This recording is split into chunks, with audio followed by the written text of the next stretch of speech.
जय श्री कृष्णा, राधे राधे।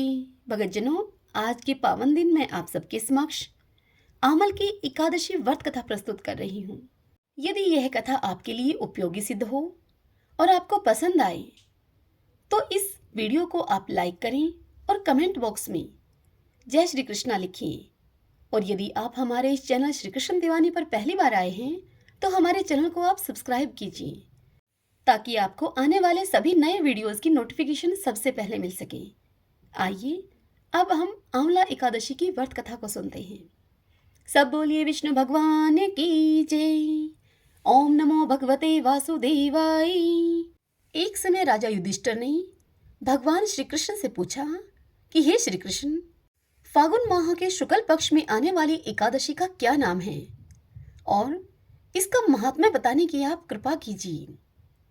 तब भगवान श्री कृष्ण युधिष्ठिर से बोले, हे धर्मनंदन, सुनो, इस समय मैं तुम्हें वह प्रसंग सुनाता हूँ जिसे राजा मांधाता के पूछने पर महात्मा वशिष्ठ जी ने उनसे कहा था। फागुन शुक्ल पक्ष की एकादशी का नाम आमल की है। इसका पवित्र व्रत विष्णुलोक की प्राप्ति कराने वाला है। राजा मांधाता ने महात्मा वशिष्ठ जी से पूछा कि हे वशिष्ठ जी, अगर आप मुझ पर कृपालु हैं तो ऐसी कथा कहें जिससे कि हमारा उद्धार हो। ऋषिराज वशिष्ठ जी ने इतना सुनकर मांधाता राजन से कहा कि हे नरेश, मैं ऐसी एकादशी उपवास की कथा तुमसे कहता हूँ जो सर्वोत्तम एवं मोक्षदायिनी है, जिसको आमल की एकादशी कहते हैं। इस उपवास के फलस्वरूप सब प्रकार के पापों का नाश हो जाता है। 1000 गौदान का जो फल मिलता है वह इस अकेली एकादशी के उपवास से प्राप्त हो जाता है। हे मानदाता, मैं तुम्हें इसकी एक अत्यंत प्राचीन कथा सुनाता हूँ, अतः इसे तुम ध्यानपूर्वक सुनो।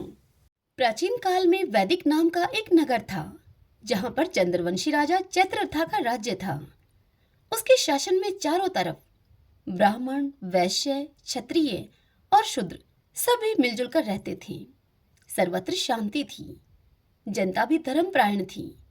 वहाँ नास्तिक और दुराचारी कोई भी नहीं था, नहीं कोई गरीब अथवा दुखी था। उस नगरी के सभी निवासी विष्णु भगत थे। वहां के सभी निवासी बाल, युवा एवं वृद्ध एकादशी का उपवास किया करते थे। एक समय फागुन माह के शुक्ल पक्ष की आमल की एकादशी का आगमन हुआ तो समस्त प्रजाजनों ने प्रसन्नता पूर्वक इस एकादशी का उपवास किया। नरेश ने प्रजा के सहित मंदिर में आकर कुंभ स्थापना करवा दी और विधि पूर्वक धात्री माता का पूजन करने लगा। वे सब देवी की स्तुति करने लगे और बोले कि हे धात्री देवी, तुम ब्रह्मा हो, ब्रह्मा से उत्पन्न हो, सब पापों का विनाश करने वाली हो। तुमको हमारा नमन है। हमारी भेंट ग्रहण करके हमें आप कृतार्थ करो। तुम श्री रामचंद्र जी के द्वारा पूजनीय हो, अतः मेरी प्रार्थना को तुम स्वीकार करो और मेरे समस्त पापों का तुम नाश करो। और इस प्रकार वहां पर देव मंदिर में राजा के साथ अन्य सभी ने भी रात्रि जागरण किया। ठीक उसी वक्त वहां पर एक शिकारी आया जो कि दुराचारी, महापापी तथा अपने परिवार का पालन करने के लिए जीव हिंसा किया करता था। उस समय वह शिकारी अत्यंत बेचैन तथा भूख और प्यास से व्याकुल था। भोजन प्राप्त होने की आशा को लेकर वह मंदिर के एक कोने में जाकर बैठ गया।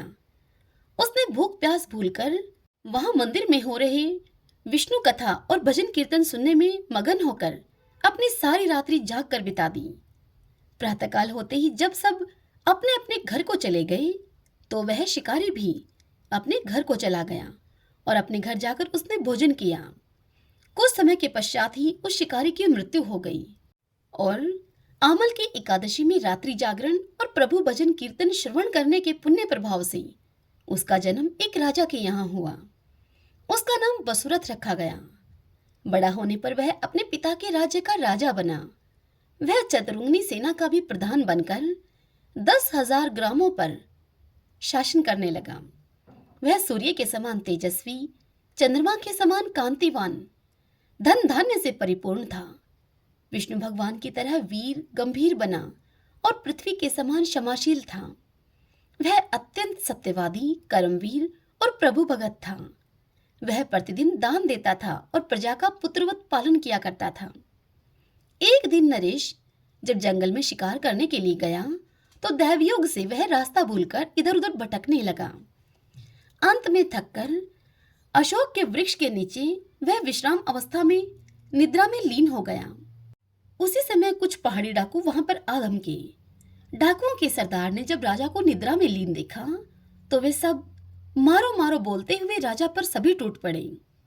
वह डाकू कहने लगा कि इस दुष्ट राजा ने मेरे बंधु बांधवों, माता पिता और परिवारजनों तथा संबंधियों को मार डाला था और राज्य से हमें निष्कासित कर दिया था। अतः इस राजा को अब हमें अवश्य ही मार देना चाहिए। ऐसा बोलकर वह अपने अन्य साथी डाकुओं के सहित राजा पर अस्त्र शस्त्र से प्रहार करने लगा, परंतु उनके सारे प्रहार फूल समान गिर गिर कर समाप्त होने लगे। डाकुओं के अस्त्र शस्त्र उलटकर डाकुओं पर ही वार करने लगे। अब वे सब डाकू मूर्छित होकर गिर पड़े। उसी अवस्था में राजा के सुप्त शरीर से एक अत्यंत दिव्य देवी प्रकट हुई। वह देवी अत्यंत ही रूपवती और सुंदर एवं अलौकिक वस्त्र आभूषणों से सुसज्जित थी। उसकी भ्रकुटियां तिरछी एवं नेत्र अंगार के समान दहक रहे थे। वह देवी स्वयं महाकाल ही प्रतीत होती थी। उस देवी ने अपने अस्त्रों के प्रहार से समस्त डाकुओं को मौत की नींद सुला दिया। कुछ समय के पश्चात जब राजा की निद्रा टूटी तो वह वहां पर उन डाकुओं को मृत देखकर बड़ा ही चकित हुआ और सोचने लगा कि किसने इन डाकुओं को मारकर मेरी रक्षा की है। मेरा यहाँ कौन हितैषी पैदा हो गया है जिसने कि मेरे प्राणों की रक्षा की। जब वह राजा ऐसा विचार कर रहा था तभी एक आकाशवाणी हुई। आकाशवाणी ने कहा, हे नरेश, इस संसार में विष्णु भगवान के अलावा तेरा और कौन रक्षक हो सकता है। स्वयं प्रभु ने तुम्हारी रक्षा की है।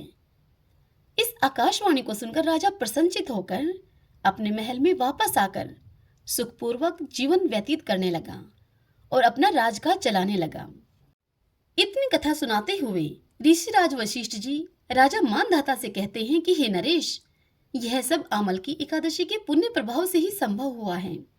इस एकादशी का उपवास करने वाले सदैव ही अपने कार्यों में सफलता पाते हैं और देहवसान के पश्चात अंत में विष्णु धाम अर्थात मोक्ष पाते हैं। हे नृपश्रेष्ठ, इसी प्रकार तुम्हें भी इस व्रत का अनुष्ठान करना चाहिए। भगवान श्री कृष्ण युधिष्ठिर से कहते हैं कि हे युधिष्ठिर, यह दुर्धर्ष व्रत मनुष्य को सभी पापों से मुक्त करने वाला है।